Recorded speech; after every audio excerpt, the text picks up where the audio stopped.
back and shine.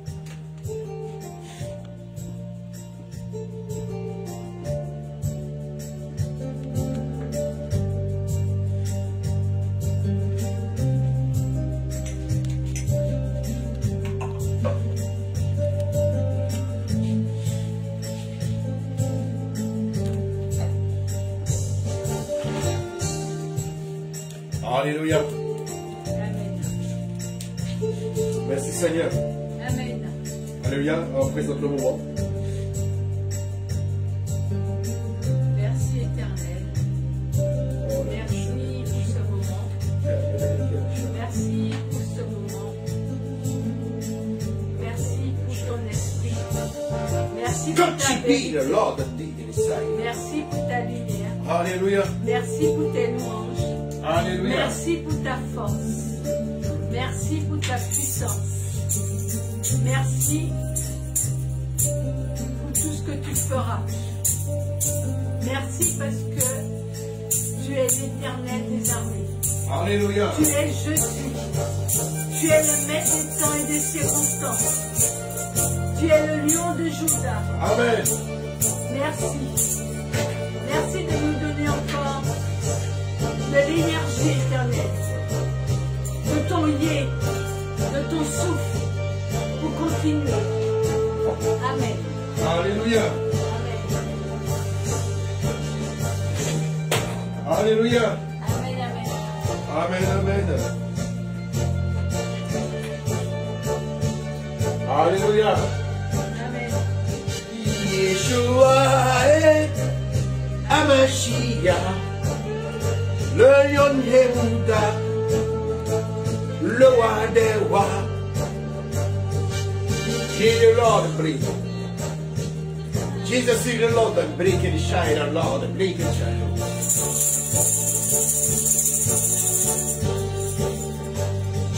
Yeshua est Amashia, le lion Yehuda, le roi des rois. Yeshua Amashia, le lion Yehuda, le roi des rois. Yeshua Amashia, le lion Yehuda, le roi des rois.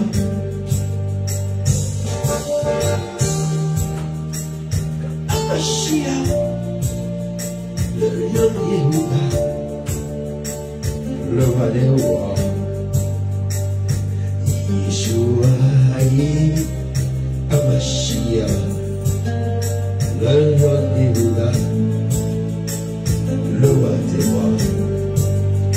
The Lord Jesus. Alléluia. Merci Seigneur. Merci.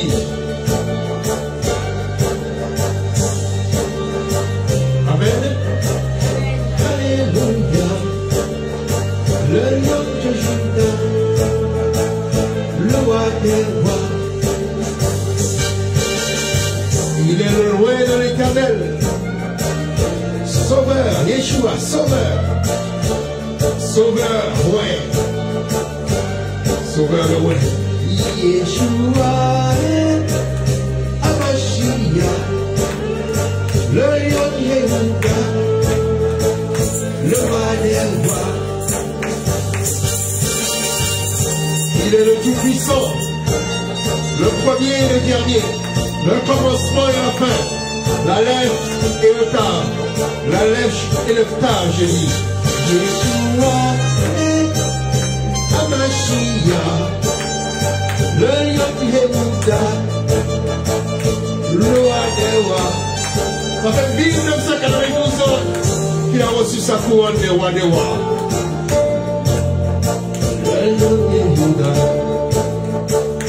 le roi des rois. Yeshua est Amashia, le lion Yehuda, il est le roi des rois. Il règne sur l'univers. Il est Amashia, le lion Yehuda, roi des rois. Alléluia, applaudissons le roi des rois, le Seigneur des seigneurs. Alléluia. Amen, amen. Alléluia. Amen, amen. Amen. Alléluia. Gloire au Seigneur, gloire au Seigneur, gloire au Seigneur, gloire au Seigneur, gloire au Seigneur, gloire au Seigneur. Il est le Tout-Puissant. Amen. Amen. Amen. Alors aujourd'hui nous sommes, quel jour de la semaine? Le soleil couché. Nous sommes le premier jour de la semaine. Amen. C'est le samedi soir. C'est le premier jour de la semaine. Pas besoin d'attendre minuit. Le Seigneur n'a pas eu besoin d'attendre minuit pour sortir de le tombeau. Alléluia. Dès que le soleil s'est couché, les 3 jours étaient finis. Amen. C'est pourquoi il n'est pas mort vendredi. Il est mort mercredi. Et le Shabbat, c'était le 3e jour. Donc le Shabbat n'était pas le premier jour. Le Shabbat était le 3e jour. Amen. Le Shabbat était le 3e jour dans le tombeau. Le 7e jour de la semaine était le 3e jour de le tombeau. Non pas le premier jour de le tombeau. Amen. Parce que le jour, c'est au moment que le soleil se lève. S'il était mort vendredi, le samedi matin serait son premier jour. Alors comment peut-on expliquer cela? Comment on peut nous faire avaler cela? En nous faisant croire que le vendredi, il fallait compter depuis la veille. Et puis le dimanche, il fallait compter jusqu'au lendemain. Non, Yeshua ne s'est pas trompé. Amen. Il ne s'est pas trompé calendrier. Alléluia. Ce sont les hommes qui se sont trompés. Celui qui a fait les calculs du calendrier grégorien, il s'est trompé. Ce n'est pas parce qu'il s'est trompé que l'histoire va changer. Que l'histoire mérite d'être réécrite. Non, c'est votre histoire qui mérite d'être réécrite. Et 99% des péchés sont tombés dans ce panneau. Il faut rectifier cela. Amen. Amen. La Pâque, ce n'est pas le deuxième dimanche après l'équinoxe, c'est pas ça. La Pâque, il y a une date. Amen. La Pâque n'est pas fixée en fonction du jour de la semaine. Ce n'est pas comme le Shabbat. Le Shabbat, c'est le 7e jour de la semaine. La Pâque, ce n'est pas le premier jour de la semaine. La Pâque peut tomber n'importe quel jour de la semaine. Ça peut tomber le 7e jour, ça peut tomber le premier jour. Et tandis qu'à l'époque de Yeshua est mort, c'est tombé au milieu de la semaine. Le 4e jour. Amen. Au milieu de la semaine. Le mercredi. L'après-midi. Au moment qu'on tuait l'agneau. C'est au moment que l'agneau a été sacrifié. Amen. Les Juifs ne sacrifiaient pas l'agneau n'importe quel jour. Ils n'attendaient pas le dimanche. Comment on peut nous faire avaler, célébrer pas que le dimanche? Non. Le Seigneur a fixé une date. La date n'est pas en fonction du jour de la semaine, mais en fonction du jour de la lune. Amen. C'est en fonction de nombre numérique. Le 14 de la première lune. C'est-à-dire au moment de la pleine lune. Alléluia. Amen. Au moment où la lune est éclairée pleinement.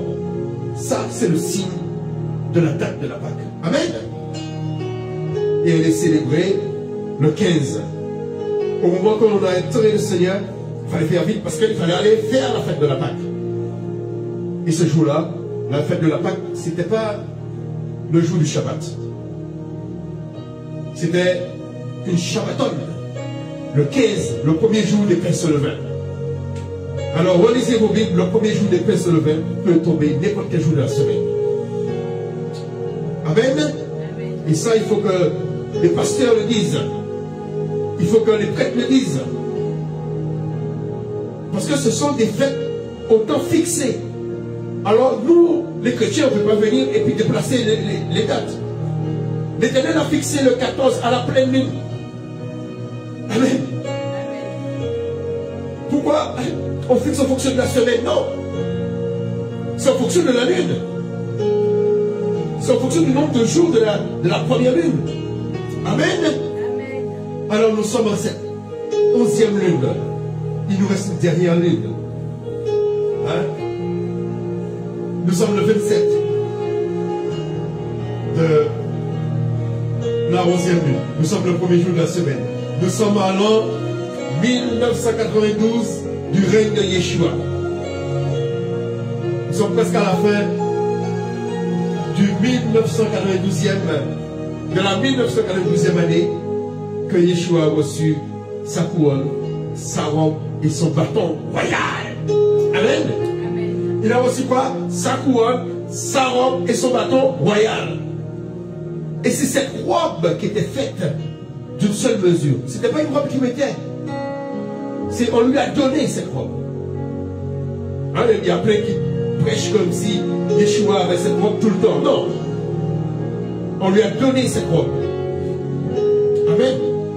Et c'est cette robe ses vêtements se sont distribués, ces vêtements. Alléluia.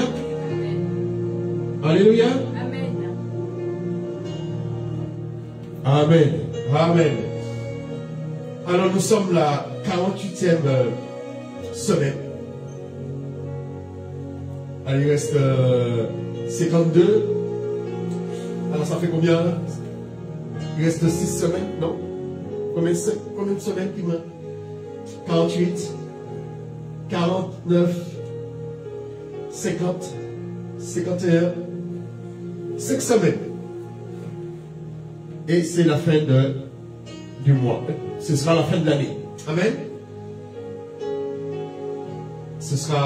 Après ce sera le premier jour de la première lune de l'année 1993. Amen. Du règne de Yeshua sur la croix et au ciel. Amen. Amen. Alors aujourd'hui, nous allons voir la 3e année de ministère.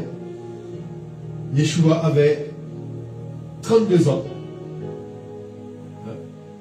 À 32 ans, il a commencé sa 3e année. Amen. Amen.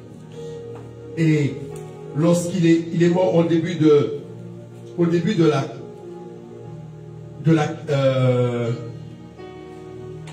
il est mort l'année 30, et l'année 30 lui donnerait ses 33 ans. Amen. Amen. Alléluia. Amen. Alors aujourd'hui, nous allons voir la fête de Sukkot, qui s'est rendue 6 mois avant sa mort, à la fête de Sukkot. Alors c'est dans l'évangile de Jean. Alléluia. L'évangile de Jean. Alors,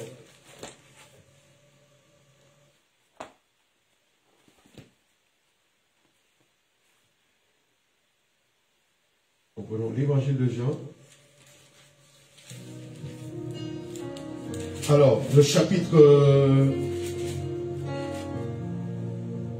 7. Mais avant de prendre le chapitre 7, nous allons voir un an avant qu'est-ce qui s'est passé. Un an avant, au chapitre 5, juste le verset 1er jusqu'à 5. Tu peux lire pour nous? Chapitre 5. Oui, chapitre 5. Un an avant la fête de Sukkot. C'est-à-dire la fête de Sukkot qui était l'année d'avant, lorsqu'il avait 31 ans.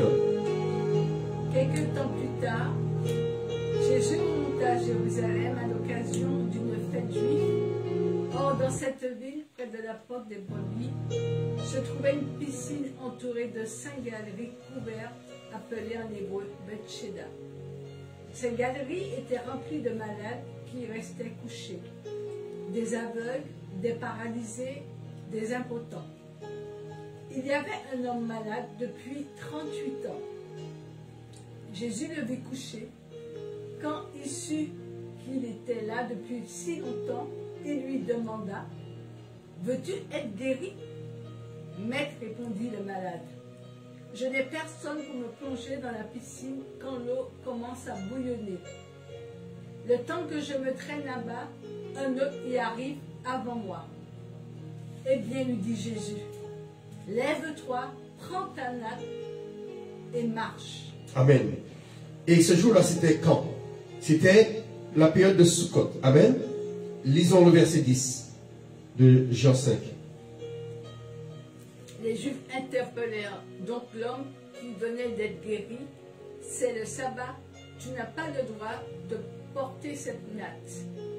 Mais répliqua-t-il, celui qui m'a guéri m'a dit, prends ta natte et marche. Et qui t'a dit cela, lui demandèrent-ils. Mais l'homme qui avait été guéri ignorait qui c'était. Amen. Là, nous avons déjà vu cela. À la fête de Sukkot, là on ne précise pas c'était Sukkot, mais après, parce que c'était une fête de pèlerinage, ça pouvait être soit Pâques, soit Pentecôte ou Sukkot. On sait qu'il y avait déjà eu Pâques avant cette fête. Ça pouvait être Pâques de l'année qui suivait. Mais au chapitre 6, lors de la multiplication des pains, la fête de Pâques suivait. Lisons le chapitre 6, verset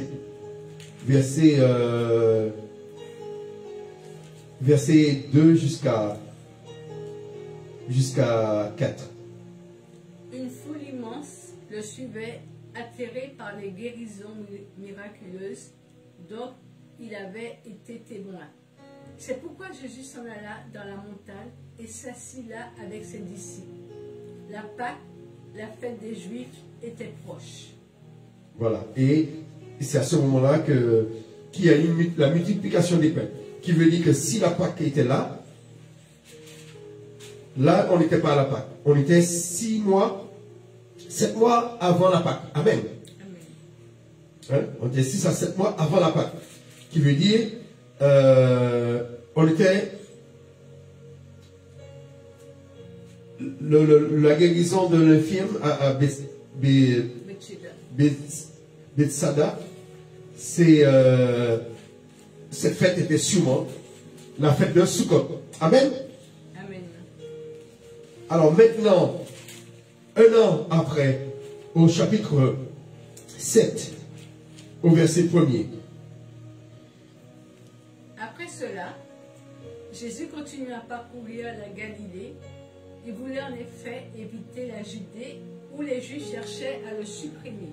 Pourquoi les Juifs cherchaient à le supprimer? Qu'est-ce qui s'était passé avant? Parce que le miracle qu'on vient de lire au chapitre 5, depuis là, on commence à le surveiller. On sait qu'il va redescendre pour la fête. Hein? Puisqu'il avait échappé, parce qu'il avait guéri un malade le jour du sabbat.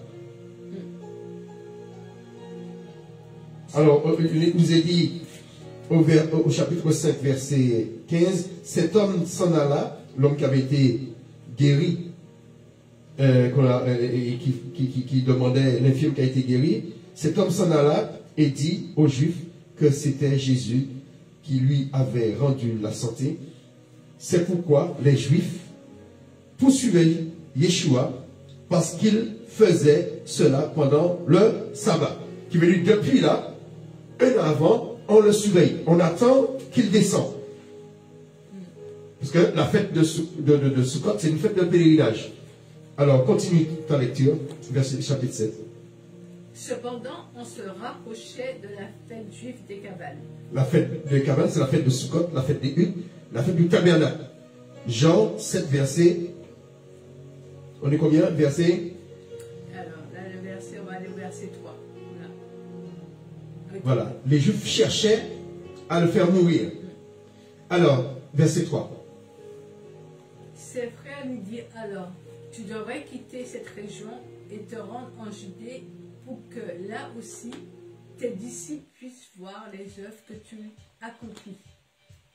Quand on ne veut être connu, on n'agit pas avec tant de discrétion. Puisque tu accomplis de si grandes choses, fais en sorte que tout le monde le voie. Amen. Qui veut dire que ses frères se sont retournés contre lui.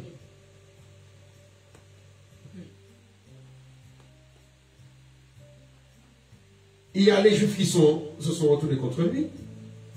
Parce que nous avons vu la deuxième année, il était populaire. Mais depuis ce miracle à Sukkot, à Bethesda, que cet infirme qui a été guéri le jour du sabbat, les Juifs de la Judée, de Jérusalem, l'ont mal pris. Il avait fait des miracles en Galilée le jour du sabbat. Ça posait problème, mais en Judée, ça posait encore beaucoup plus de problèmes de le faire en Judée. Puisqu'il a guéri beaucoup en Galilée le jour du sabbat. Parce que c'est le jour du sabbat que les gens vont à la synagogue, vont dans les maisons de prière. Et c'est ce jour-là il est guéri. Alors, là, ses frères se retournent contre lui. Peut-être parce qu'ils ne comprennent pas. Il guérit. Ce n'est pas le fait qu'il guérit simplement. Mais quand les gens sont guéris, eh bien, il porte son salade. Mais là, l'aveugle qui est guéri, nous allons voir pour l'aveugle, nous allons voir pour aussi les aveugles. Mais eux, ils ne veulent pas qu'on ne prie pas. Parce que comme si c'était un guérisseur. Un guérisseur, c'est son travail. Mais Yeshua, ce n'était pas son travail. Yeshua, il faisait ça gratuitement.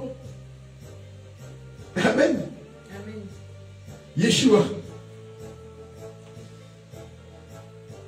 il n'exigeait pas que tu lui donnes une offrande avant de prier pour toi. Amen.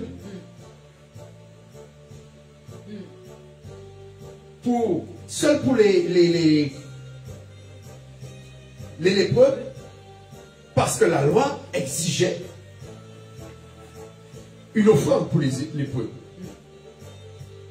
Parce que le lépreux, il ne pouvait pas être parmi les autres. Alors, pour s'approcher du souverain sacrificateur, pour se rapprocher des prêtres, il faut être pur. Et c'est le prêtre qui donnait l'autorisation que maintenant tu es pur. C'est lui qui examinait. Il examinait la plaie. Alors tu faisais une offrande. C'est quoi Yeshua qui guérissait les lépreux? Il les envoyait toujours au temple pour se faire examiner. Mais en même temps, et il leur disait de respecter la loi de Moïse. Amen. Mais pour les boiteux, les aveugles, la loi n'exigeait pas d'offrande. Parce que tu n'es pas obligé d'aller te faire examiner par le souverain sacrificateur. Mais, si le Seigneur nous a bénis, nous devons bénir. Bénir le Seigneur, mais lorsque nous bénissons le Seigneur, eh bien, c'est au travers de ses serviteurs, de son œuvre. Amen. C'est pourquoi, lorsqu'il a guéri les aveugles, il y a un qui est revenu vers lui pour le remercier. Pourquoi il les a envoyés au temple selon ce que dit la Torah. Mais il y a un qui est retourné, il a dit non, c'est lui. Celui qui a pris moi, je veux le remercier. Amen. On ne dit pas qu'il lui a fait nos formes. Amen. Amen. Amen. Alléluia. Alors, qui veut dire que là, on est la fête de Sukkot. Un an après la guérison de l'infirme. Amen. Amen. Amen. Alors, nous allons voir qu'est-ce qui s'est passé pendant cette fête de Sukkot. Il y a eu Yeshua, il est monté. Amen. Alors nous allons regarder ça en film. Après cela, il a eu la femme adultère qu'il a rencontrée. Et puis, qu'est-ce que je voudrais vous dire? Sur la fête de Sukkot, cette année-là, là, nous sommes 7 mois.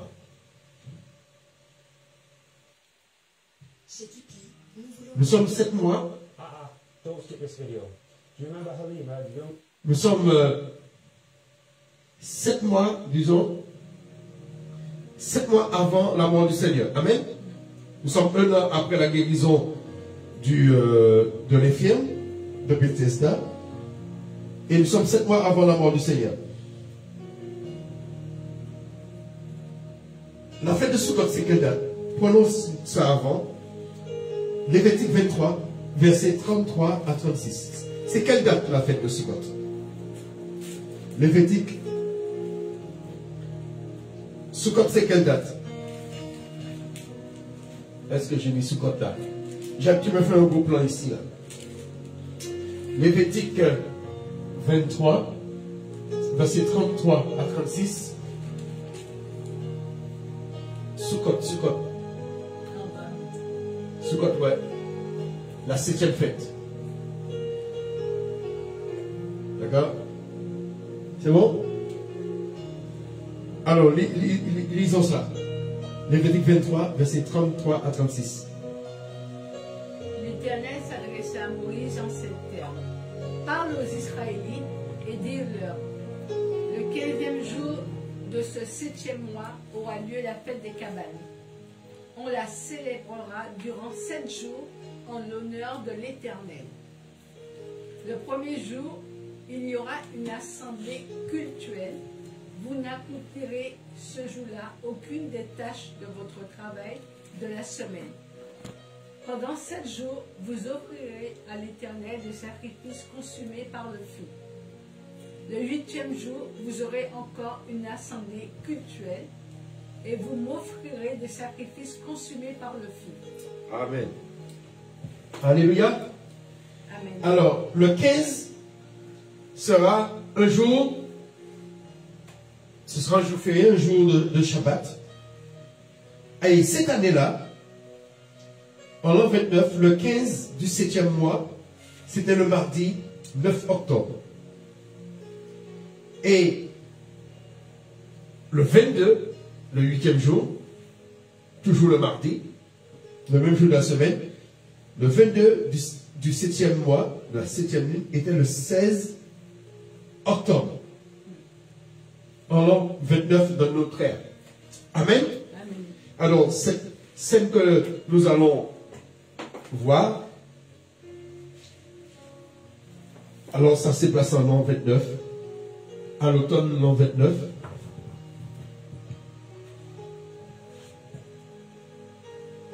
Et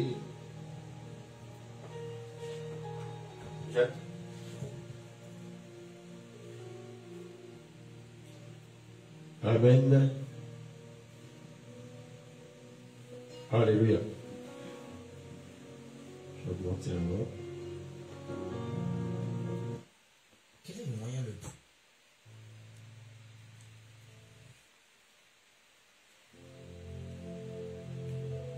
Hein?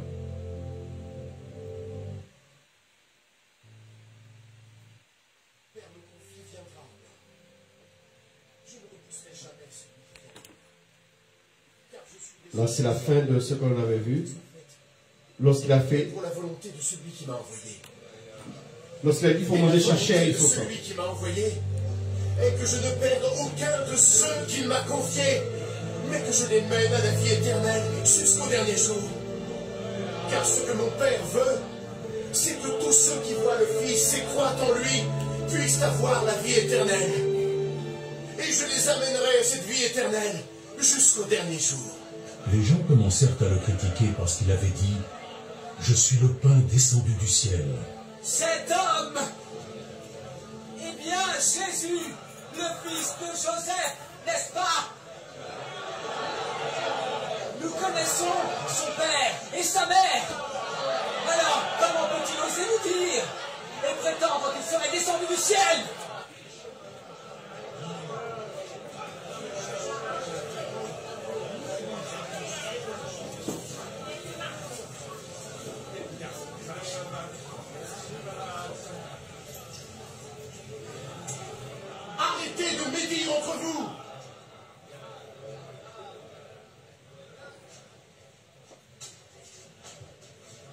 Personne ne peut venir à moi si le Père qui m'a envoyé ne l'y conduit.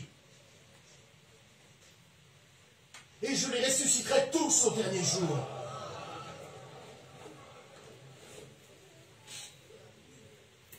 Les prophètes ont écrit.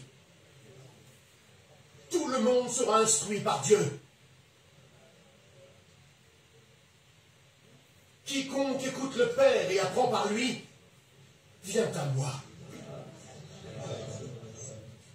Cela ne veut pas dire que quelqu'un ait vu le Père. Celui qui vient de Dieu est le seul qui a vu le Père. En vérité, je vous le dis, celui qui croit possède la vie éternelle. Je suis le pain de la vie.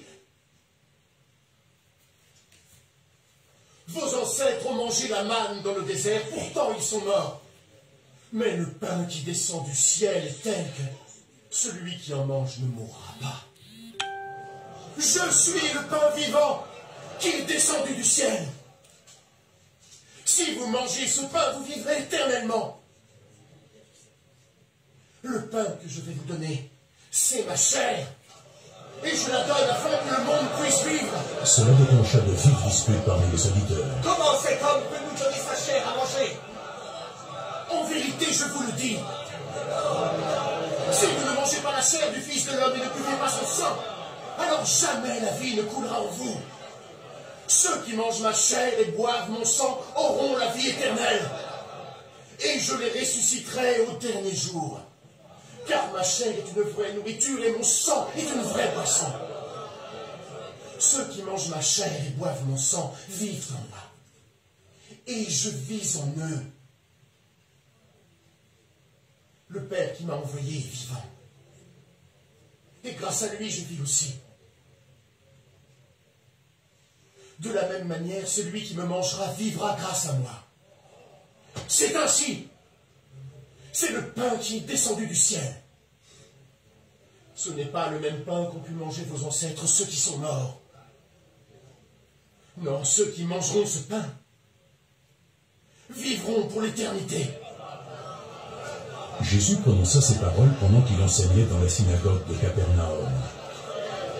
Après l'avoir entendu, plusieurs de ses disciples dirent « Ce discours est trop dur. Qui peut bien écouter ça ?» Sans en être informé, Jésus sentit que ses disciples étaient critiques à ce sujet. Cela vous donne-t-il envie d'abandonner? Que se passerait-il alors si vous voyez le Fils de l'homme retourner à l'endroit où il était auparavant? Ce qui donne la vie est l'Esprit de Dieu. L'homme en tant que tel ne sert à rien. Les paroles que je vous ai transmises apportent la vie et l'Esprit de Dieu. Mais il en est parmi vous qui ne croient pas. Depuis le tout début, Jésus savait qui étaient ceux qui ne croiraient pas et qui était celui qui le trahirait. Voilà la raison pour laquelle je vous ai dit que personne ne peut venir à moi si le Père ne leur en a pas donné la possibilité. Dès lors, plusieurs de ses disciples se retirèrent et ils ne l'accompagnèrent plus.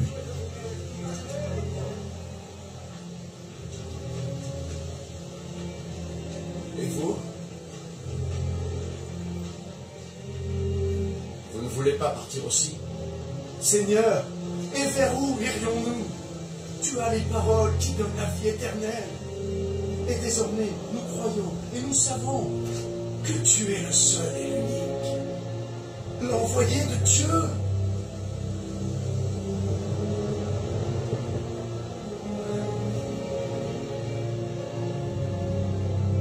J'en ai choisi 12 parmi vous. Et pourtant, l'un d'entre vous est un démon. Il parlait ainsi de Judas, le fils de Simon Iscariote. Car Judas, bien qu'il fût l'un des 12 disciples, était celui qui allait le trahir.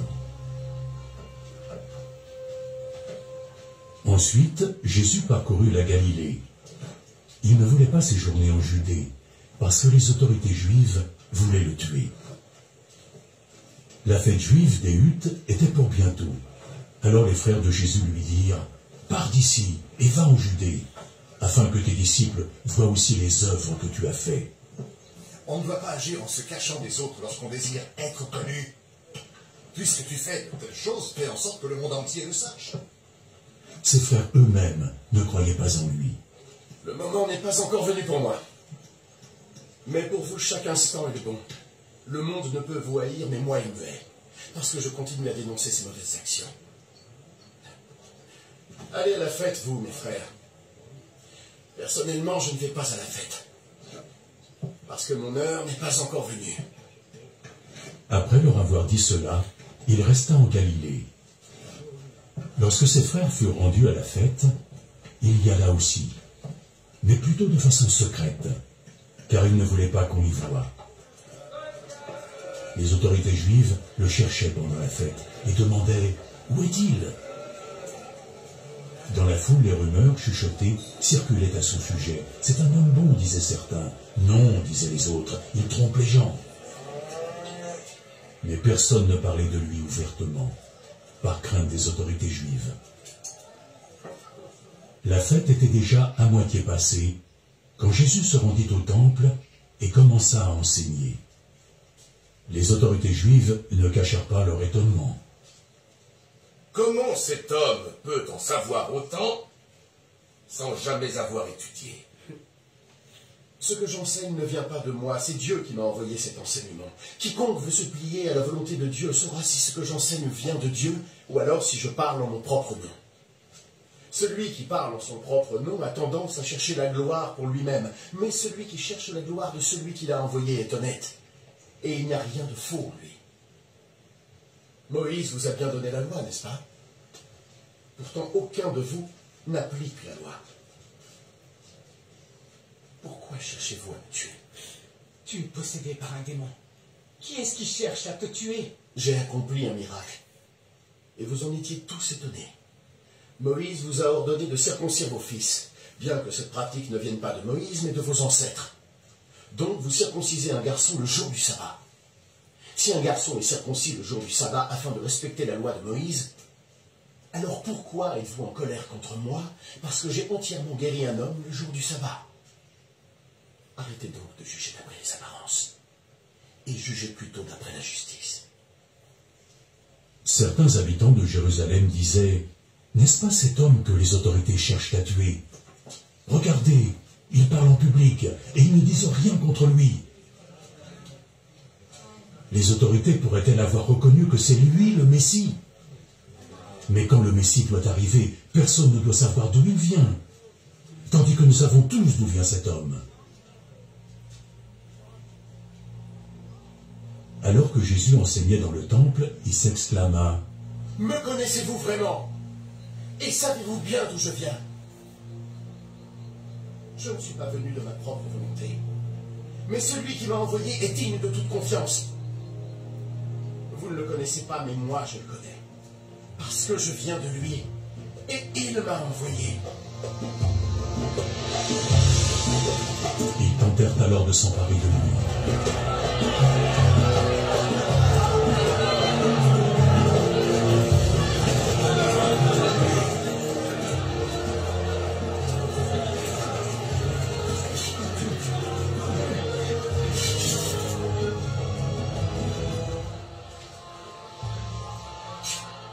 Mais personne ne mit la main sur lui, parce que son heure n'était pas encore arrivée.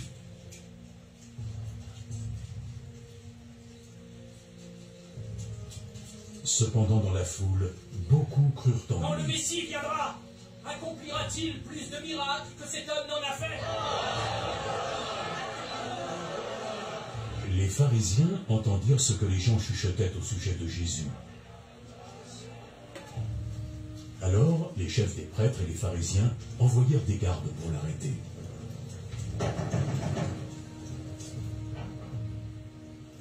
Je serai avec vous pour un peu de temps encore. Ensuite, j'irai auprès de celui qui m'a envoyé. Vous me chercherez, mais vous ne me trouverez pas, parce que vous ne pouvez pas aller où je serai. Les autorités juives se demandèrent entre elles « Où a-t-il l'intention d'aller pour que nous ne le trouvions pas ?» Ira-t-il dans les villes grecques où vit notre peuple et enseigner aux Grecs? Il a dit que nous le chercherons mais que nous ne le trouverons pas. Et que nous ne pouvons aller là où il se rendra. Que voulait-il dire? Le dernier jour de la fête était le plus important. Et Jésus, debout, parla d'une voix forte. Si quelqu'un a soif, qu'il vienne à moi. Et si quelqu'un croit en moi, qu'il boive. Comme disent les Écritures, des cascades d'eau vive jailliront au sein même du Messie. Jésus parlait de l'Esprit de Dieu, que ceux qui croyaient en lui allaient recevoir. À cette période, l'Esprit Saint n'avait pas encore été donné, parce que Jésus n'avait pas encore été glorifié. Certains dans la foule avaient entendu ces paroles. Cet homme est vraiment le prophète. C'est le Messie. Le Messie ne peut pas venir de Galilée. L'Écriture dit que le Messie sera aussi un descendant du roi David et qu'il naîtra à Bethléem, le village où David a vécu. La foule se divisa à cause de Jésus. Certains voulaient qu'on l'arrête, mais personne ne mit la main sur lui. Quand les gardes rentrèrent, les chefs des prêtres et les pharisiens leur demandèrent « Vous ne l'avez pas arrêté? Jamais personne n'a parlé comme cet homme le fait. Alors il vous a trompé, vous aussi. Avez-vous eu connaissance d'un membre des autorités ou d'un pharisien qui croit en lui? Cette foule ne connaît pas la loi de Moïse.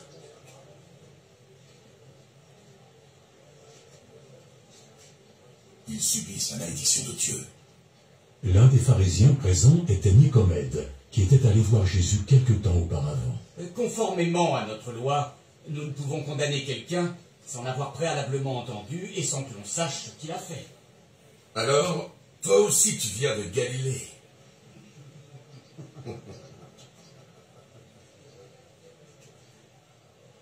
Relis donc les Écritures. Tu apprendras qu'aucun prophète n'est venu de Galilée.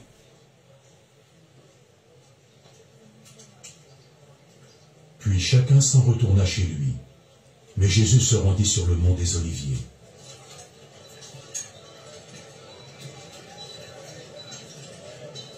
Tôt le lendemain matin, il retourna au temple.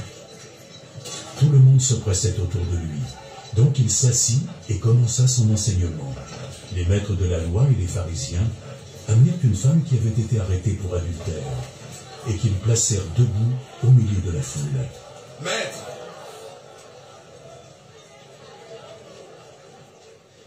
Cette femme a été prise en flagrant délit d'adultère. Selon notre loi, Moïse a ordonné que ce genre de femme puisse être lapidée à mort.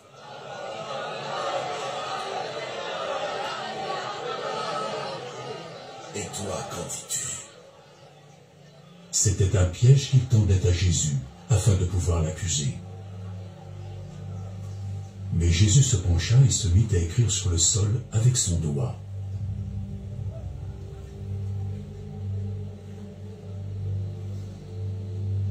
Comme il continuait à l'interroger, il se releva.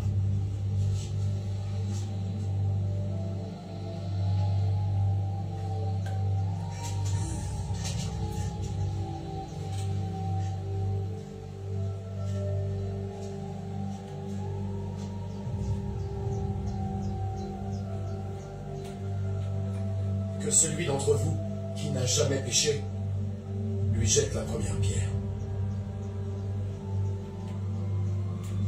Puis il se baissa de nouveau et se remit à écrire par terre.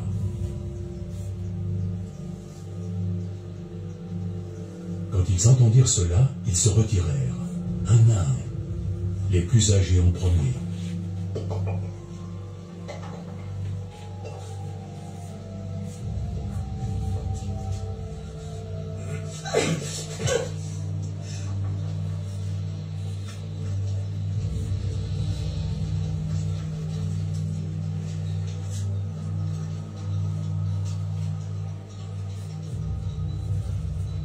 Jésus se retrouva seul avec la femme qui se tenait encore devant lui.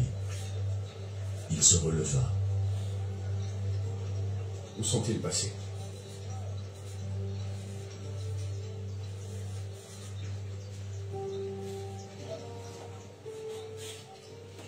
Il n'y a personne pour te condamner? Personne, Seigneur. Alors donc, Je ne te condamne pas non plus. Pars.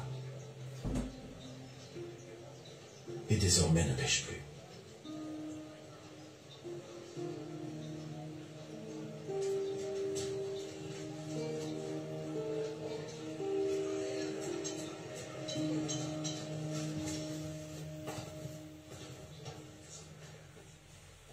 Jésus retourna parler aux pharisiens. Je suis la lumière du monde. Celui qui me suit aura la lumière de la vie et ne marchera plus jamais dans l'obscurité. Tu viens juste de témoigner pour toi-même. Ton témoignage est sans valeur. Non. Bien que je témoigne effectivement pour moi-même, ce que je dis est vrai. Car je sais d'où je suis venu et vers où je vais aller. Vous ne savez pas ni d'où je suis venu, ni où je vais aller. Vous faites des jugements à la manière des hommes. Moi, je ne juge personne.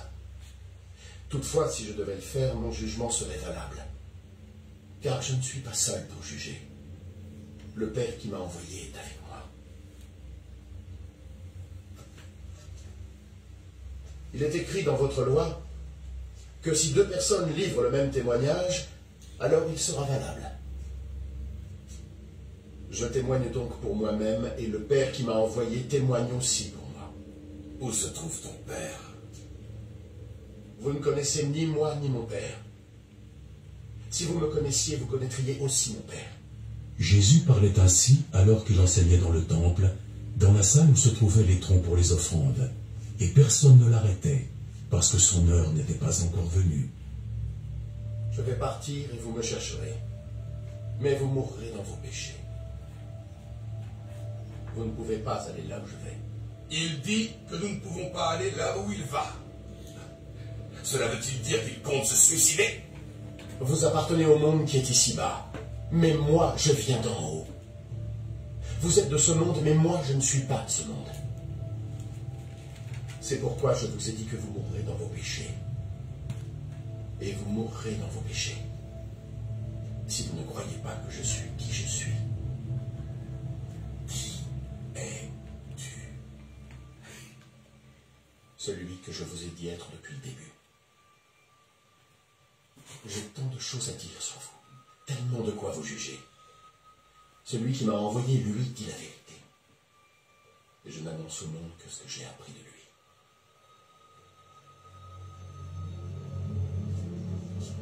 Ils ne comprirent pas que Jésus leur parlait du Père. Quand vous aurez élevé le Fils de l'homme, vous saurez alors que je suis qui je suis. Alors vous saurez que je ne fais rien de moi-même, mais que je raconte seulement ce que le Père a bien voulu m'enseigner. Et celui qui m'a envoyé est avec moi. Il ne m'a pas laissé seul, parce que je fais toujours ce qui lui est agréable. Tandis que Jésus parlait ainsi, beaucoup de ceux qui l'écoutaient crurent en lui. Si vous êtes fidèles à mes paroles, vous êtes vraiment mes disciples. Vous connaîtrez la vérité, et par la vérité, vous deviendrez libres. Nous sommes les descendants d'Abraham, et nous n'avons jamais été des esclaves. Que veux-tu dire quand tu dis vous deviendrez libres? En vérité, je vous le dis, tout homme qui pêche est un esclave du péché. Un esclave ne reste pas dans une famille à demeure, mais un fils lui appartient pour toujours. Si le Fils vous a franchi, alors vous serez vraiment libre. Je sais que vous êtes les descendants d'Abraham, pourtant vous cherchez à me faire mourir en refusant mes paroles. Je parle de ce que mon Père m'a montré, alors que vous faites ce que votre Père vous a dit de faire. Notre Père, c'est Abraham! Oui. Si vous étiez réellement le fils d'Abraham, vous feriez les mêmes actions que lui a faites. Tout ce que j'ai fait, c'est de vous dire la vérité que j'ai apprise de Dieu, pourtant vous voulez me tuer. Abraham n'a jamais rien fait de tel. Vous refaites juste ce que vos pères ont fait. Dieu est le seul Père que nous avons, et nous sommes ses enfants légitimes. Si Dieu était vraiment votre Père, vous m'aimeriez, car je descends de Dieu, et que je suis parmi vous. Je ne suis pas ici par ma propre volonté. C'est lui qui m'a envoyé. Pourquoi ne comprenez-vous pas ce que je dis? Est-ce parce que vous ne supportez pas d'entendre mon message? Vous êtes les enfants de votre père, ce diable! Et vous voulez obéir aux descendants de votre père! Depuis le commencement, ça a été un meurtrier. Et il n'a jamais été proche de la vérité. Parce qu'il n'y a pas de vérité. vérité en lui. Quand il dit un mensonge, il n'agit que selon sa propre nature, parce que c'est un menteur et le père de tous les mensonges. Mais moi, je dis la vérité. Et c'est pourquoi vous ne me croyez pas. Qui d'entre vous me prouvez que j'ai commis un péché?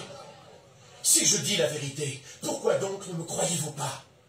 Celui qui vient de Dieu entend les paroles de Dieu. Mais vous, en revanche, vous ne venez pas de Dieu. C'est pour ça que vous n'entendez rien. N'avions-nous pas raison de dire que tu es un Samaritain et que tu as le démon en toi? Je ne suis pas possédé. Mais j'honore mon Père, et vous, vous ne m'honorez pas. Je ne cherche pas la gloire pour moi-même, mais il en est un qui la cherche et qui jugera en ma faveur. En vérité, je vous le dis, celui qui obéit à mes paroles ne mourra jamais. Maintenant, nous sommes certains que tu es possédé. Abraham est mort, et les prophètes aussi. Et pourtant, tu dis que celui qui obéit à tes paroles ne mourra jamais. Notre père Abraham est mort. Tu ne prétends quand même pas être plus grand que lui, pas vrai? Et les prophètes aussi sont morts. Pour qui te prends-tu à la fin? Si je cherchais la gloire pour moi, alors cette gloire ne vaudrait rien. Le seul qui me glorifie est mon Père, celui que vous dites être votre Dieu. Vous ne l'avez jamais connu, mais moi je le connais. Si je devais nier le connaître, je deviendrais un menteur comme vous, mais moi je le connais et j'obéis à ses paroles.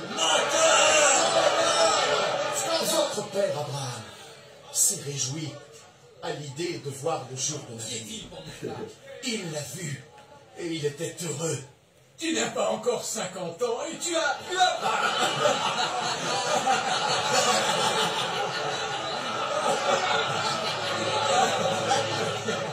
En vérité, je vous le dis.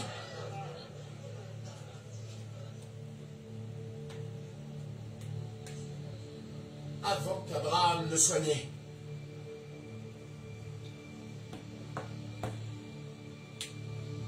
je suis.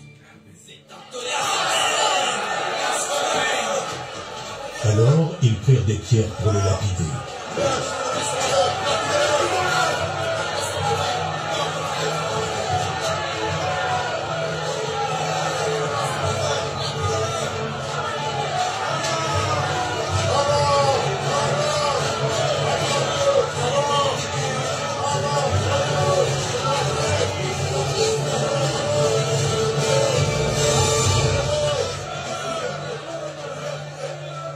Jésus se dissimula et il sortit du temple.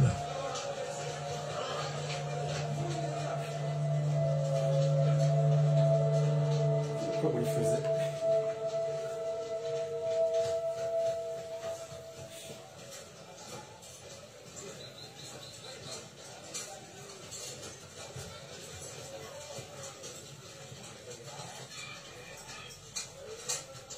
En chemin, Jésus vit un homme qui était aveugle depuis sa naissance. Maître, quel péché a-t-il commis pour naître aveugle? Est-ce que c'était les siens? Ou alors ceux de ses parents? Son infirmité n'a rien à voir avec ses péchés ni avec ceux de ses parents. Il est aveugle pour que la puissance de Dieu puisse se manifester en lui. Tant qu'il fait jour, continuons à accomplir les œuvres de celui qui m'a envoyé. La nuit va tomber. Et on ne pourra plus travailler. Merci à toi. Pendant que je suis dans le monde, je suis la lumière de ce monde. Mais...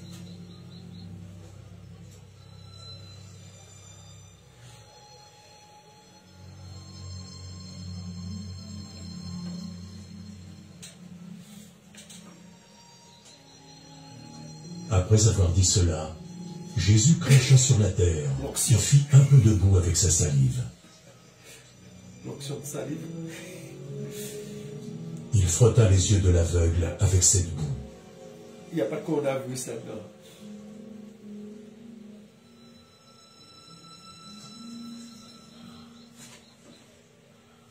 Va te rincer le visage dans le bassin de Siloé. Ce nom signifie l'envoyé.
Alors l'homme y alla, se lava le visage, et lorsqu'il revint, il voyait.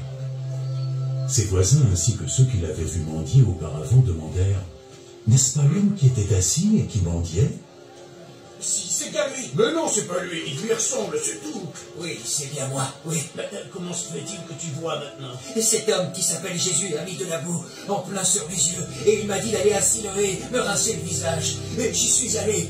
Et juste après m'être lavé, je voyais. Oui, cet homme. Et je n'en sais rien. On amena alors celui qui avait été aveugle devant les pharisiens. Le jour où Jésus avait fait de la boue et lui avait redonné la vue était un jour de sabbat.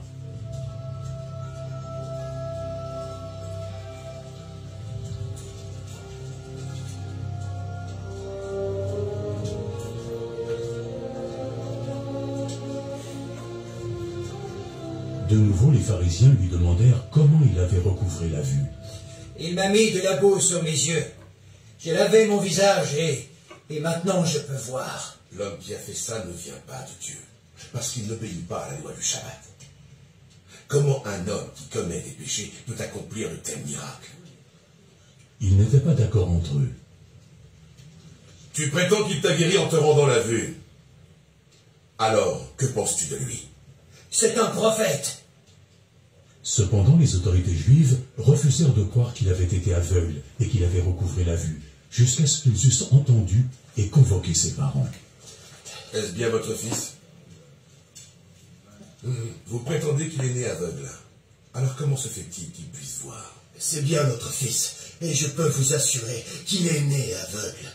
Mais nous ne savons pas ce qu'il s'est passé pour qu'il voie aujourd'hui, et nous ne connaissons pas celui qui a réussi à le guérir. Demandez-le lui. Il est assez grand et il est capable de vous répondre lui-même.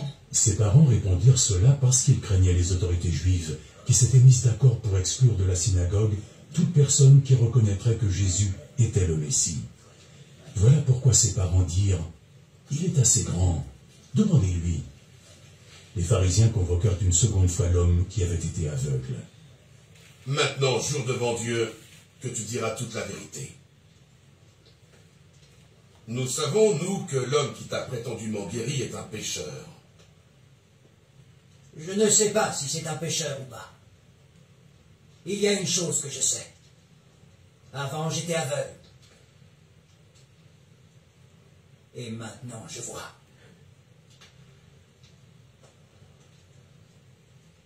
Qu'est-ce qu'il t'a fait?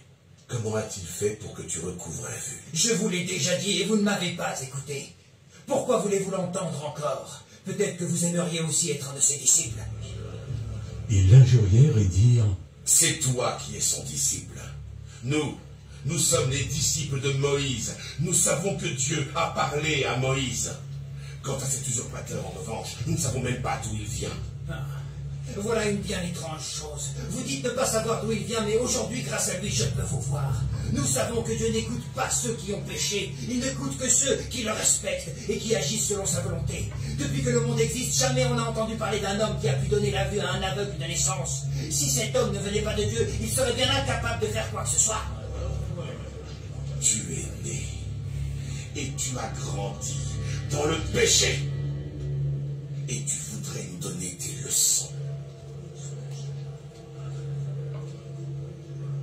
Et ils le chassèrent de la synagogue.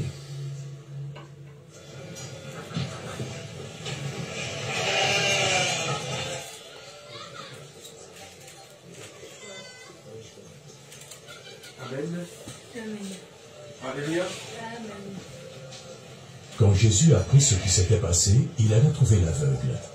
Est-ce que tu crois au Fils de Dieu? Dis-moi qui il est, Seigneur, afin que je puisse croire en lui. Mais tu l'as déjà rencontré. C'est celui qui te parle en ce moment même.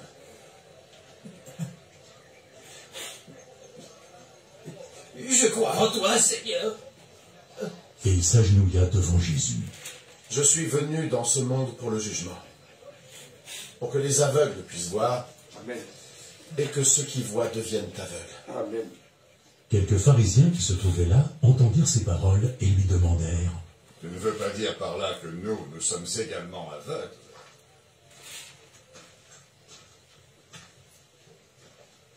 Si vous étiez aveugle, vous seriez innocent. Mais puisque vous dites que vous pouvez voir, c'est que vous êtes encore coupable. En vérité, je vous le dis, celui qui n'entre pas dans la bergerie par la porte, mais y pénètre par un tout autre moyen, est un voleur et un brigand. Celui qui entre par la porte est le berger de ses brebis. Le gardien, lui, ouvre la porte. Les brebis entendent sa voix. Il les appelle chacune par son nom et il les fait sortir. Quand elles sont sorties, il marche devant elles et les brebis le suivent parce qu'elles reconnaissent sa voix. Elles ne suivront personne d'autre. Au contraire, elles s'enfuiront si c'est un inconnu, puisqu'elles ne connaissent pas sa voix. Jésus leur raconta cette parabole, mais ils ne comprirent pas ce qu'il voulait dire. Alors Jésus ajouta, « En vérité, je vous le dis, je suis la porte de la bergerie. Tous ceux qui sont venus avant moi sont des voleurs et des brigands, mais les brebis ne les ont pas écoutés. Je suis la porte. Ceux qui entrent en passant par moi seront sauvés. Ils pourront entrer, sortir et auront de quoi manger. Le voleur ne vient que parce qu'il veut voler, tuer et détruire. Amen. Moi, je suis venu pour que vous receviez la vie. La vie dans toute sa plénitude. Amen. Je suis le bon berger, celui qui est prêt à donner sa vie à ses brebis. Amen. Quand celui qui est employé, qui n'est pas un berger et à qui les brebis n'appartiennent pas, voit un loup s'approcher, il abandonne les brebis et il s'enfuit. Alors le loup se jette sur les brebis et disperse le troupeau. L'employé prend la fuite parce qu'il est seulement employé et qu'il ne se soucie pas des brebis. Je suis le bon berger, de même que le Père me connaît et que je connais le Père. Je connais tout autant mes brebis et elles me connaissent. Amen. Et je suis prêt à mourir pour elles. Il y a d'autres brebis qui m'appartiennent et qui ne sont pas de cette bergerie. Je dois les ramener aussi. Elles entendront ma voix et elles deviendront un seul troupeau avec un seul berger. Alléluia. Le Père m'aime parce que je suis prêt à abandonner ma vie afin de pouvoir la recevoir de nouveau. Personne ne peut m'enlever la vie. Je l'offre librement par ma propre volonté. J'ai le pouvoir de la donner et j'ai le pouvoir de la reprendre. Amen. Voilà ce que mon Père m'a ordonné de faire.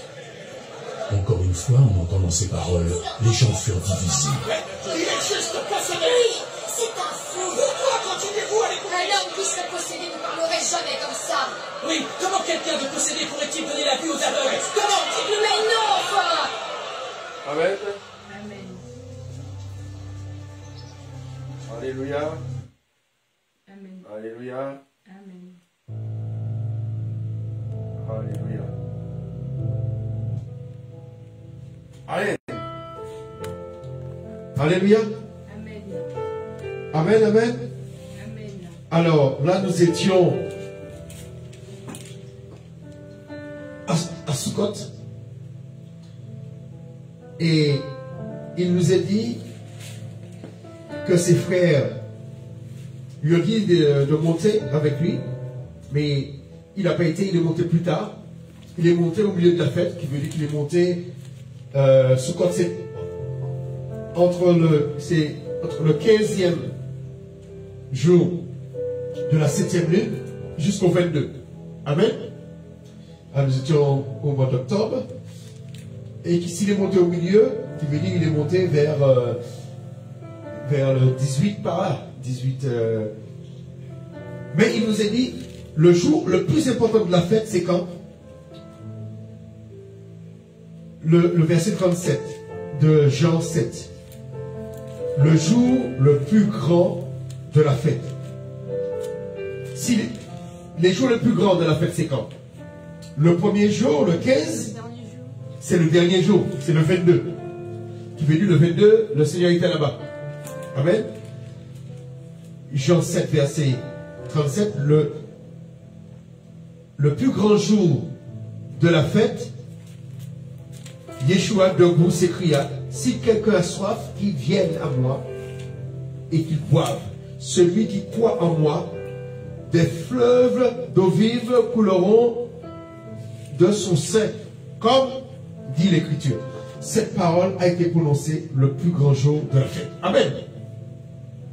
Il a réservé le meilleur pour le dernier jour. Amen. Il n'était pas là le 15. Il est monté après.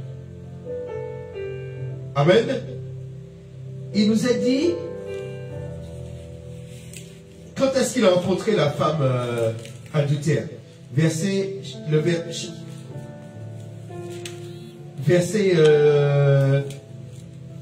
le chapitre 8. Yeshua se rendit au mont des Oliviers, hein, après le 22. Mais le matin, il se rendit de nouveau dans le temple. Et tout le peuple vint à lui, il s'assit et les enseignait. Qui veut dire que le 23, il était au temple le 23. On pourrait penser que c'est le 23 qu'il a rencontré la femme adultère. Amen. Amen. Au verset 12.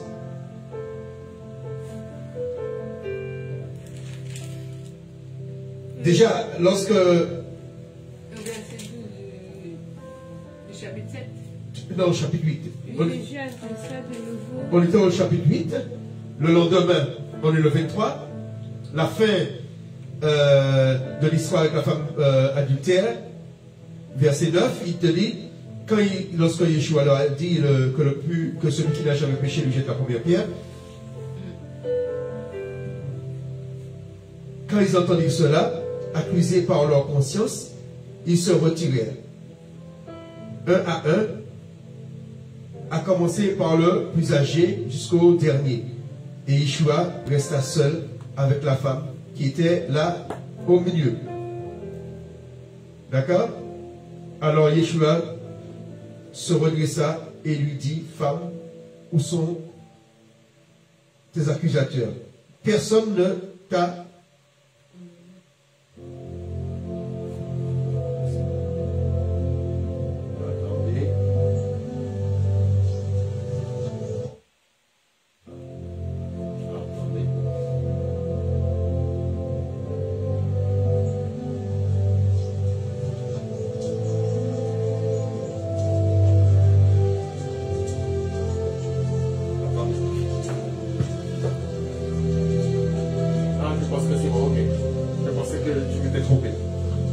Celui qui doit venir, ou devons-nous en attendre un autre?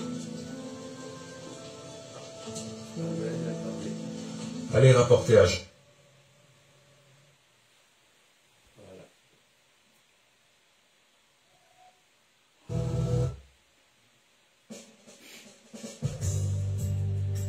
Voilà.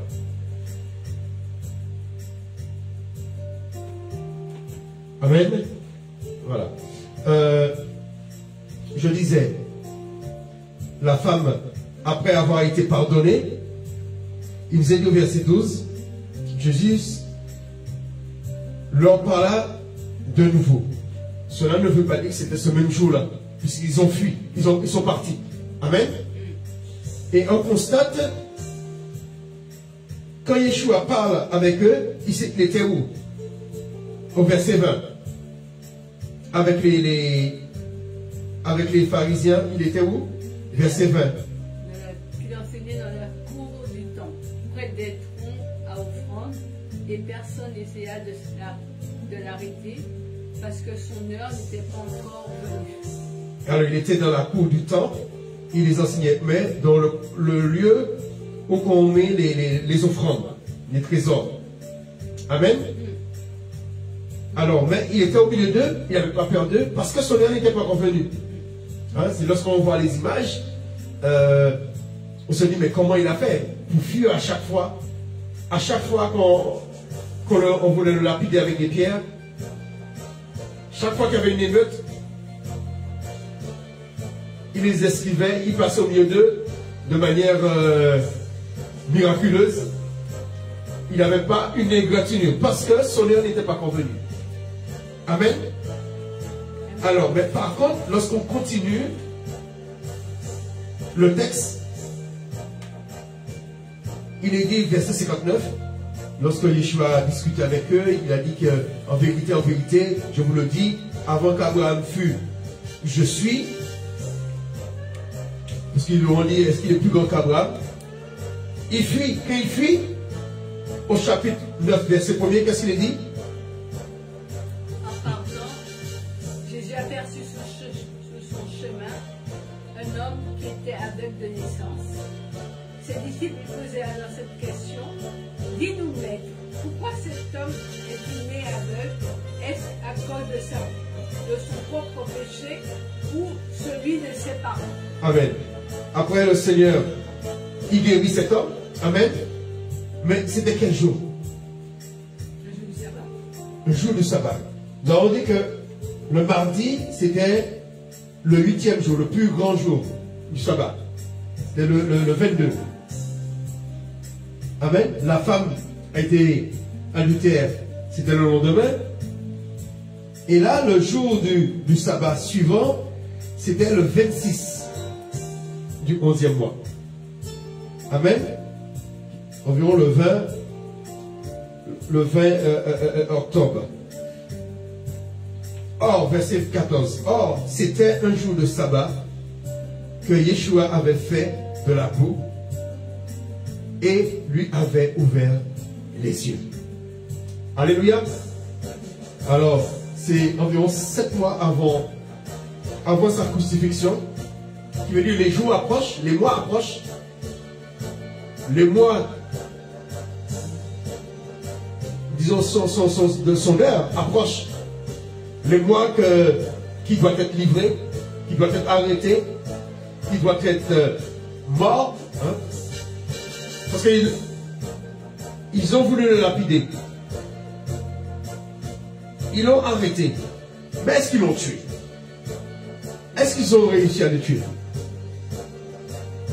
Nous allons voir à la fin qu'ils n'ont pas réussi à le tuer. Et pourtant il est mort. Comment il est mort? Il a donné sa vie. C'est-à-dire lorsqu'ils ont voulu le tuer, en coupant ses jambes, son souffle avait déjà quitté son corps. Amen. Amen. Parce que j'imagine cette personne qui l'aurait tué, il va être mieux que cette personne ne naisse pas. Est-ce que Yeshua vaut plus que tous les rois?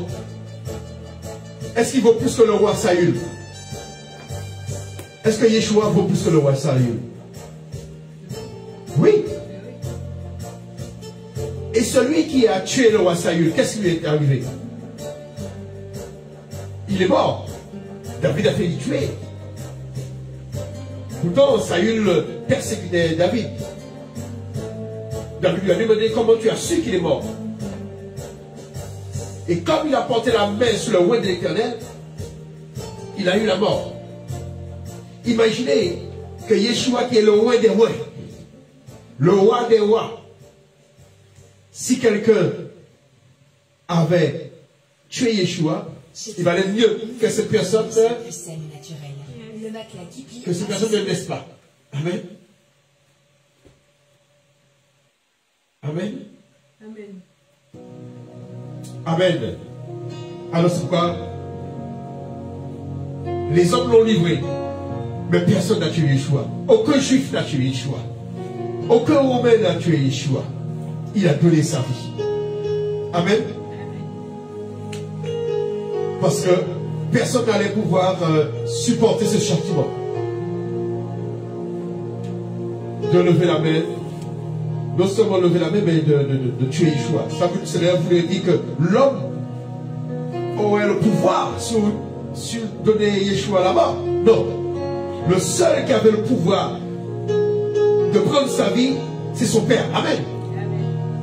C'est pourquoi il a dit, Père, je remets mon esprit entre tes mains. Sa vie n'était pas entre les mains des Romains.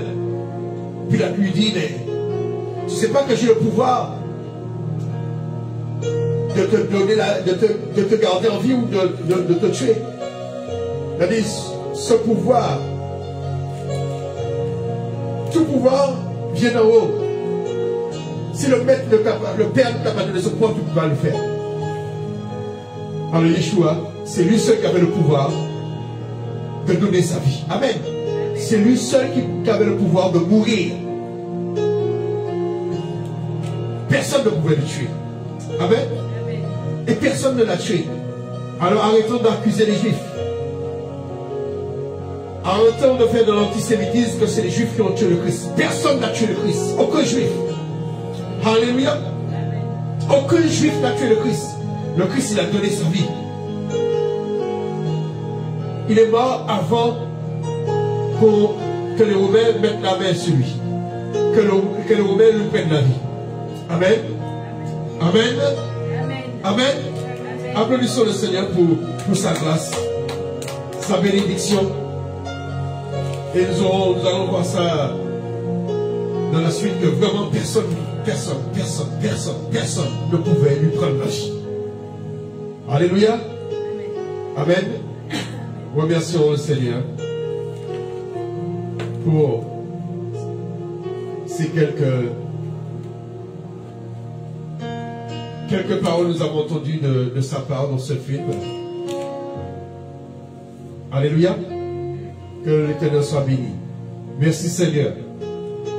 Merci mon Dieu. Il y a peut-être une femme adultère. Sache que le Seigneur veut te faire grâce. Alléluia. Le Seigneur ne te condamne pas. Il veut te faire grâce. Mais après la grâce, qu'est-ce qu'il dit? Est-ce qu'il dit que tu n'as plus besoin de faire d'efforts? Est-ce qu'il dit que tu n'as plus besoin de faire d'œuvres? Tu dois produire des œuvres de la repentance. Des œuvres de la repentance, c'est quoi? C'est le regret. Les œuvres que tu regrettes. Les œuvres de la repentance, c'est quoi pour cette femme? C'est de ne plus recommencer. Et il disait même à certaines personnes qui guérissaient, il dit que tes péchés sont pardonnés. Mais qu'il disait ça, qu'est-ce qu'il disait après? De ne pas recommencer. De ne pas recommencer, de peur, va et ne pêche plus, de peur de pire.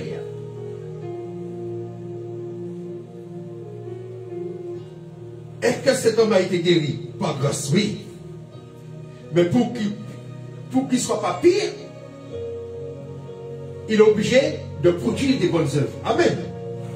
Amen. À ce moment-là, ce sont ces œuvres qui vont prouver sa foi. Amen. Ce n'est pas sa grâce. Ce n'est pas la grâce. Il a eu la grâce. Mais maintenant, pour que pire ne lui arrive, il faut qu'il produise des bonnes œuvres. Amen. Alors lorsque Luther dit que les œuvres sont contraires à la grâce, c'est faux. Les œuvres sont complémentaires à la grâce. Yeshua est venu apporter quoi? La grâce et la vérité. La vérité, c'est les œuvres. Les œuvres, c'est ceux qui démontrent quelque chose, qui confirment quelque chose. Amen. La vérité, c'est ça. Amen. Et le Seigneur est le même hier, aujourd'hui, éternellement. Il est venu pour donner la vie aux aveugles. Mais il est aussi venu pour rendre aveugles ceux qui voient. Ceux qui ne croient pas qu'il est le maître, eh bien, ils resteront aveugles. Ceux qui ne croient pas qu'il est le Messie, eh bien, ils resteront aveugles intellectuellement. Ceux qui ne croient pas qu'il est le fils d'Élohim, ils resteront aveugles. Amen. Et que ceux qui sont aveugles puissent voir maintenant, par le nom puissant de Yeshua, le Messie, qui prennent sa boue maintenant, qui fassent la salive du Seigneur, qui prennent la boue, la poussière qu'il a créée, cette poussière qu'il a soufflée là-dedans, et que cette poussière est devenue un être vivant, est devenu un homme, est devenu des animaux. Avec que pareil, que cette poussière puisse faire jaillir la lumière dans les cerveaux, la lumière intellectuelle. Alléluia. Donc nous sommes poussière. Que la salive du Seigneur puisse ouvrir nos yeux intellectuels par la puissance du nom de Yeshua, le Messie. Amen. Amen. Amen. Amen. Alléluia. Il est dit que même ceux qui l'ont percé vont le voir lorsqu'il va revenir. Il y a certaines religions chrétiennes qui disent que le Messie est là, mais il est en cachette. Cela est faux. Amen. Tout le temps il le verra. Il est dit que ceux qui vous diront qu'il est caché quelque part, ne les écoutez pas. Ce sont des esprits de faux prophètes. Et on nous a fait écouter un prophète qui parlait, qui fait croire qu'il est le Messie. Oui, je suis là parmi vous, etc. Mensonge!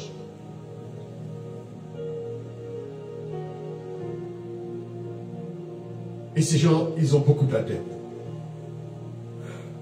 Alléluia. Que le nom du Seigneur soit béni. Toi qui m'écoutes, sois béni. Si tu veux te repentir, repens-toi dans ton cœur. Parle avec ton Dieu. Parle avec ton Dieu. Ferme les yeux. Parle avec ton Dieu. Dis-lui qu'est-ce que tu veux qu'il fasse pour toi. Si tu es dans une difficulté, ne viens pas vers lui pour lui dire que comme si tu mérites. Ce n'est pas parce que tu lui demandes quelque chose qu'il est obligé de te le donner. Non, tu dois t'humilier, reconnaître que tu ne mérites pas. Mais s'il peut te faire grâce. Tu n'as pas les moyens d'avoir ce que tu demandes. Mais s'il peut te faire grâce, alors demande-lui sa grâce. Alléluia. S'il peut te faire grâce, demande-lui sa grâce. Alléluia. Que la grâce du Seigneur soit sur toi. La grâce du Seigneur. Que tu reçois les pardons de tes péchés. Que tu reçois la grâce du Seigneur. La grâce. La grâce. La grâce, la grâce, la grâce. Il disait, Paul a prié plusieurs fois pour que le Seigneur puisse le guérir d'une écharpe. Le Seigneur lui a dit, ma grâce te suffit. La grâce, c'est la chose la plus importante. Amen. Mais le Seigneur peut faire plus que la grâce. Amen. Il peut faire plus que le pardon de nos péchés. Il peut guérir aussi notre corps, nos yeux. Amen. Il peut nous pardonner de nos péchés comme la femme adultère. Mais aussi il peut guérir notre corps comme il a fait pour cet aveugle. Alléluia. Que le sang du Seigneur soit sur ta maison, sur notre maison, sur notre cœur, qu'il nous pardonne de nos péchés et qu'il nous envoie son Saint-Esprit. Viens Saint-Esprit, souffle sur nous, souffle sur nous, souffle sur nous, souffle sur nous.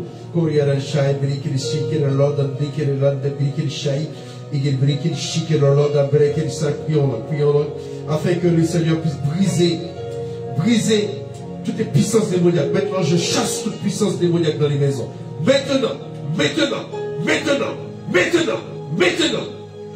Je lis toutes les puissances sataniques, toutes les puissances de sorcellerie dans ta maison. Maintenant, je les lis maintenant, je les lis maintenant, et je les chasse, et je prends le sang de Jésus sur ta maison. Le sang de Yeshua le Mashiach, le sang de l'agneau, le sang de l'agneau.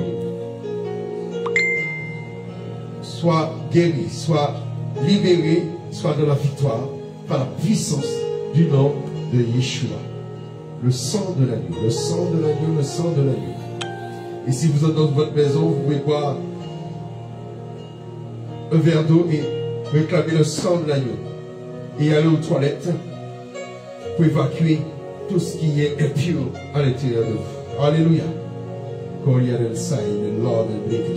le Seigneur ouvre les cœurs, ouvre les cœurs, ouvre les cœurs, ouvre les cœurs à la connaissance. Tu ouvres les cœurs à la connaissance. Tu ouvres les cœurs à la connaissance. Que ton peuple devienne curieux. Que ton peuple devienne curieux afin de grandir en connaissance et grandir en sagesse. Avec tous ces temps troubles, que tu nous donnes la sagesse. Comme Salomon a demandé. Il n'a pas demandé la richesse. Il a demandé la sagesse. Que ton peuple puisse prêcher la sagesse. Que ton peuple puisse enseigner la sagesse. Que tes serviteurs puissent enseigner la sagesse. Plus que la richesse. Plus que la richesse terrestre. Mais qui prêche la sagesse, qui est une richesse d'en haut. Qui est une richesse spirituelle. Recherche la sagesse. Recherche premièrement le royaume des cieux et sa justice. Avant de rechercher la richesse. Recherche la sagesse avant la richesse. Amen. Répète cela. Recherche la sagesse avant la richesse. Encore une fois. Recherche la sagesse avant la richesse. C'est là que doit être le but des enfants de Dieu. Que l'église ne soit pas comme but des églises, ne soit plus la richesse avant la sagesse. Nous entendons beaucoup qui parlent de richesse. Venez au Seigneur, vous serez riches. Vous serez plus pauvres. Mais la première chose qui te fera sortir de la pauvreté, c'est la sagesse. Alléluia. Parce que la sagesse, c'est l'intelligence. Et quand tu as l'intelligence, le Seigneur va trouver l'intelligence.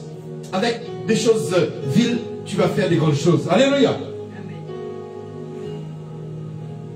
Pour avoir la richesse, il n'y a pas de méthode magique en donnant des offrandes et puis tu seras riche. Ce n'est pas comme ça. C'est en ouvrant ton intelligence, en reconnaissant que tu es pauvre, le Seigneur va te donner de l'intelligence. Amen.